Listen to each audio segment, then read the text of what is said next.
'Animal' movie release అయిన తర్వాత 'బాబీ డియోల్' గారి రోల్ జూసి, నెగెటివ్ రోల్ అంటే ఇలా ఉండాలిరా! ఆ ఆర్క్ గాని, ఆ క్యారెక్టర్ గాని బాగా డిజైన్ చేసుకున్నారు. హీరోకి ఈక్వల్‌గా ఉంటేనే ఆ ఫేస్ ఆఫ్‌ని మనం గట్టిగా ఎంజాయ్ చేయగలం అని జెప్పి అనుకున్నాం గదా! ఓన్లీ ఈ సినిమానే కాదు, ప్రీవియస్‌గా చాలా మూవీస్‌లో నెగెటివ్ రోల్స్ చూసి ఇలాగే అనుకున్నాం. బట్ ఈ 2023లో మాత్రం కొన్ని నెగెటివ్ రోల్స్ వచ్చాయి మామ. అవి చూసిన తర్వాత ఎవడ్రా ఈ రోల్స్‌ని డిజైన్ చేసుకున్నాడు? ఇంత డంబ్‌గా ఎలా ఆలోచించార్రా బాబు! అని అనిపించింది. సో, అలా వచ్చినటువంటి వీకెస్ట్, డంబెస్ట్ నెగెటివ్ రోల్స్ ఏంటో అన్న విషయం గురించి ఈ వీడియోలో మనం మాట్లాడుకోబోతున్నాం. నోట్ పాయింట్ ఏంటంటే ఈ లిస్ట్ కేవలం తెలుగు మూవీస్ మాత్రమే. మళ్ళీ తమిళ్ మూవీసు అయ్యి నన్నడగొద్దు కింద కామెంట్స్‌లోని. ఏంటి అర్థమైందా? సరే ఆలస్యం ఎందుకు ఇంకా? వాయిస్ ఓలెట్ మామ. ఇంకా మొదలు పెడదామా? Audio Jungle. హాయ్, హలో, నమస్తే and welcome to news 3 people. Video start చేసే ముందు ఒక చిన్న మాట మామ.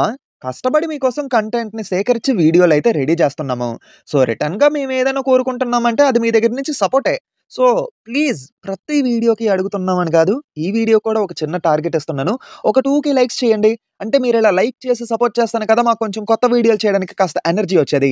అంతేకాకుండా ఈ వీడియోని లైక్ చేసి మీ ఫ్రెండ్స్ అండ్ ఫ్యామిలీ మెంబర్స్‌కి షేర్ చేసి మా ఛానెల్‌ని సబ్స్క్రైబ్ చేసుకుంటారని అయితే కోరుకుంటున్నాం. గంట కొట్టడం మర్చిపోద్దు. అది కొడితేనే కొత్త వీడియో పట్టుగానే నోటిఫికేషన్స్ వస్తున్నాయి. ఇంకా లేట్ వద్దులే గాని బాగా లాగ్ అయిపోయింది. వీడియోలోకి వెళ్ళిపోదాం. నెంబర్ 7 బోలా శంకర్. ఈ సినిమాకి డైరెక్టర్ ఎవరు? మన మెహర్ రమేష్ గారు. అది తెలిసాక కూడా ఈ సినిమాలో నెగెటివ్ రోల్‌కి స్కోప్ గట్టిగా ఉంటాది అని అనుకోవడం మన అమాయకత్వం. ఇక్కడ స్కోప్ కాదు కదా, స్క్రాప్ మాత్రమే మిగిలింది. ఏముంది?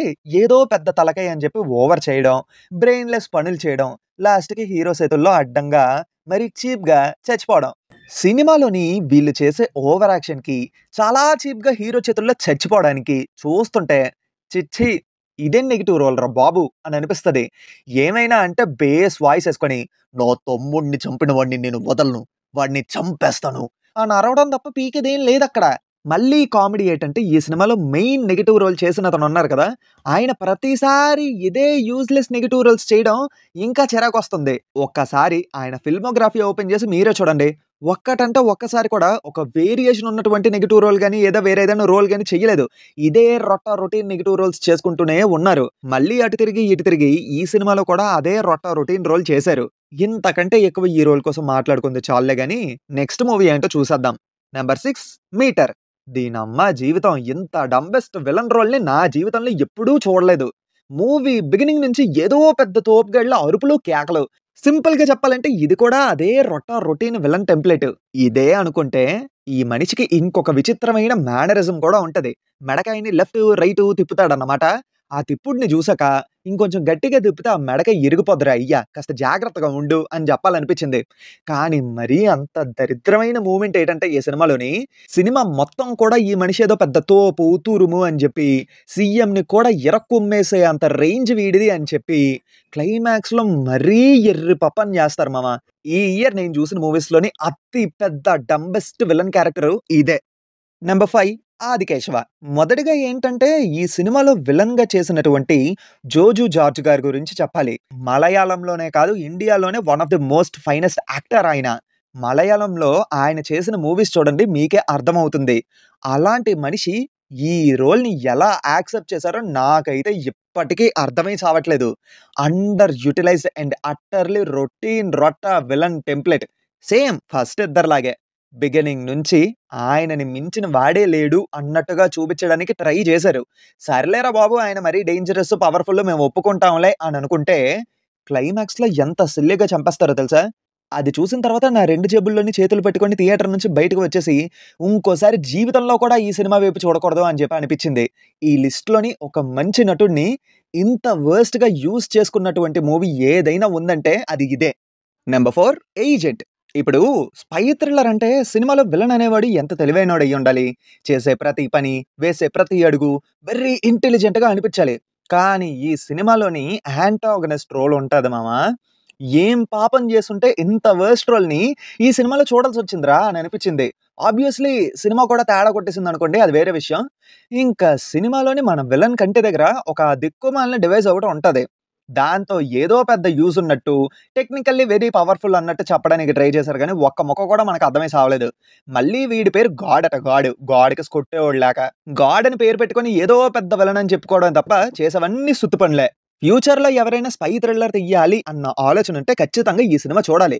నెగెటివ్ రోల్ అనేది ఎలా ఉండకూడదో తెలుసుకోవాలంటే ఈ సినిమా ఒక బెస్ట్ ఎగ్జాంపుల్ అన్నమాట ఈ జానరాకి సంబంధించిన మూవీస్‌కి. నెక్స్ట్ మూవీ గురించి చెప్పే ముందు ఒక చిన్న మాట మామ, మన ట్విట్టర్ పేజ్ లింక్ కింద కామెంట్స్‌లో ఉంచాను. ఇంకా ఎవరైనా ఫాలో అవ్వకపోతే ప్లీజ్ ఫాలో అయ్యి సపోర్ట్ చేయండి. ఎవ్రీ అప్డేట్‌ని ట్విట్టర్‌లో అప్డేట్ చేస్తున్నాము. సో ఫిల్మీ అప్డేట్స్ తెలుసుకోవాలి అని అనుకుంటే ట్విట్టర్‌లో మనల్ని ఫాలో అవ్వాలి తప్పదు మరి. Number 3 extraordinary man. పేరుకు మాత్రమే ఎక్స్‌ట్రార్డినరీ. కానీ సినిమా గాని, సినిమాలో క్యారెక్టర్స్ గాని ఆర్డినరీ కాదు కదా! అంతకంటే వీక్‌గా ఉంటాయి. ఈ సినిమా ఫస్ట్ హాఫ్ కొద్దో గొప్పో పర్లేదు. ఎందుకంటే ఆ విలన్ క్యారెక్టర్ ఇలా వచ్చి అలా ఎళ్ళిపోతాడనమాట. కానీ సెకండ్ హాఫ్ ఉంటది మామ. ఎక్స్‌ట్రార్డినరీ కాదు, ఎక్స్‌ట్రార్డినరీ. సినిమాలో ఆ విలన్ క్యారెక్టర్ పద్ధతేటో, ఆ విధానం ఏంటో ఒక్క ముక్క అర్థమవ్వదు మామ. ఆడేసే ఐడియాలుంటాయి. ఇంతకంటే రాడ్ ఐడియాలు నేనెక్కడా చూడలేదు. పాము కాటేస్తదని తెలిసి కూడా ఎవడైనా పక్కలో పెట్టుకుంటాడా? వీడదే చేశాడు. హీరోని ఫేమస్ చేయాలి. వాడు పవర్‌ఫుల్ అని చెప్పి జనం భావించాలి. ఆడు ఫేమస్, పవర్‌ఫుల్ అయిన తర్వాత నేను వాడిని చంపాననుకోండి, అప్పుడు నేను చాలా పవర్‌ఫుల్ అని చెప్పి జనం నమ్ముతారు కదా! అని చెప్పి వాడనుకుంటాడు. దానికోసమే అన్ని పనులు చేస్తాడు. ఇంతకంటే క్రింజ్ ఐడియా ఇంకెక్కడైనా ఉంటదా చెప్పండి? దానికి తోడు స్క్రీన్ మీద ఈ మనిషి ఓవర్ యాక్షన్ ఉంటది. నాకైతే ఓపిక నశించిపోయింది మామ. ఇందాకల most dumbest villain character 'meter' movie villain అని చెప్పాను కదా! ఆ క్యారెక్టర్‌కి మదర్ హస్బెండ్ ఈ క్యారెక్టర్. అంత డంబెస్ట్ రోల్ ఇది. నంబర్ 2 వీరసింహారెడ్డి. ఈ సినిమాలోని విలన్ క్యారెక్టర్ ఇంట్రో ఉంటాది మామ. అది చూసిన తర్వాత అబ్బో! వీడేదో కొంచెం డేంజరస్‌గానే ఉన్నాడే అని అనిపించింది.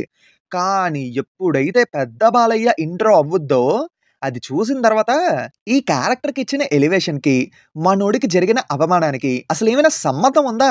అక్కడ ఫైట్ అయిపోయిన తర్వాత మనోడు మళ్ళీ రిటర్న్ వెళ్ళిపోతాడు కదా! ఆ వెళ్ళిపోయేటప్పుడు మనోడు మేనరిజం చూస్తుంటే, నాకైతే చిన్నప్పుడు మనం దొంగ, పోలీస్ ఆడే ప్రతిసారి ఒకడిని గట్టిగా బుక్ చేసేస్తాం గదా! బుక్ చేసేస్తున్నామని చెప్పి ఆడు అర్థం చేసుకొని అలిగి వెనక్కెళ్ళిపోతాడు కదా!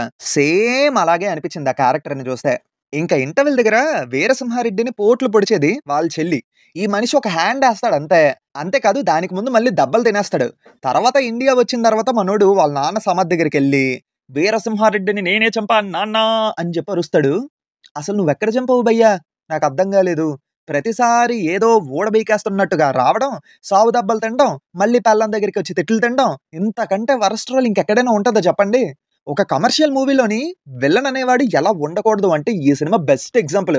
దీనికంటే బెస్ట్ ఎగ్జాంపుల్ ఇంకొకటి చెప్తాను. అదే నంబర్ 1 స్కంద. మొత్తానికి ఏపీ సీఎం, తెలంగాణ సీఎం ఇలా చెప్తూ మొత్తం పరువంతా తీసేసారు మామ. అసలు చెప్పండి ఈ సినిమాలోని సీఎం అని చెప్పడమే గాని వీళ్ళకసలు ఒక సరైన సెక్యూరిటీ ఉంటదా? ఉండదు. జెడ్ సెక్యూరిటీ అని, పోలీసులని జెప్పి ఏదో పెద్ద హడావిడి ఉంటది సీఎం అంటే.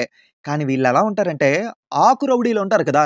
వాళ్ళలాగే తిరిగేస్తూ ఉంటారు. ఎలా పడితే ఎక్కడికి పడితే అక్కడికి అలాగే వెళ్తారు. ఒక సీఎం యొక్క అపాయింట్‌మెంట్ దొరకడం చాలా కష్టం. కానీ మన హీరో వాళ్ళ నాన్నేమో పచ్చడి జాడీలొట్టుకొని మరి సీఎంల దగ్గరికొచ్చేస్తాడు. మళ్ళీ ఈ క్యారెక్టర్‌లో చెప్పే డైలాగ్స్ ఉంటాయి మామ. ప్రతి దానికి ఒక రైమింగ్ ఉంటది. నా ఇంటి గేట్ కాదు కదా! నా స్టేట్ టోల్ గేట్ కూడా దాటనివ్వను అని ఒకడంటాడు. నేను బాణాన్ని కాదు గుణపాన్ని అని జెప్పేసి ఇంకొకడంటాడు. అంత క్లియర్‌గా అది గుణపం అని చెప్పిన తర్వాత కూడా మనం సినిమాకెళ్ళి చూసాం చూడండి. అది మన మిస్టేక్. మనం ఏం జేయలేం. లాస్ట్‌కి ఏంటంటే సినిమా ఎండ్ అయిపోయిన తర్వాత థియేటర్ బయటకొచ్చేస్తాం కదా! వచ్చేసిన తర్వాత నాకొక డౌటొచ్చింది. నిజంగానే వీళ్ళసలు సినిమాలో విలన్సేనా? ఏదో సైడ్ క్యారెక్టర్‌లన్నట్టుగా ఇలా వస్తారు, అలా వెళ్ళిపోతారు ఏంటబ్బా! అని అనుకున్నా. ఇంకా సినిమాలో మనోళ్ళు సీఎంలంటే ఎవడు నమ్మడు. ఒకటే ఒకటి వాళ్ళు ఆకు రౌడీలు. సీఎం అని ఎవడన్నాడు అని అనిపిస్తది.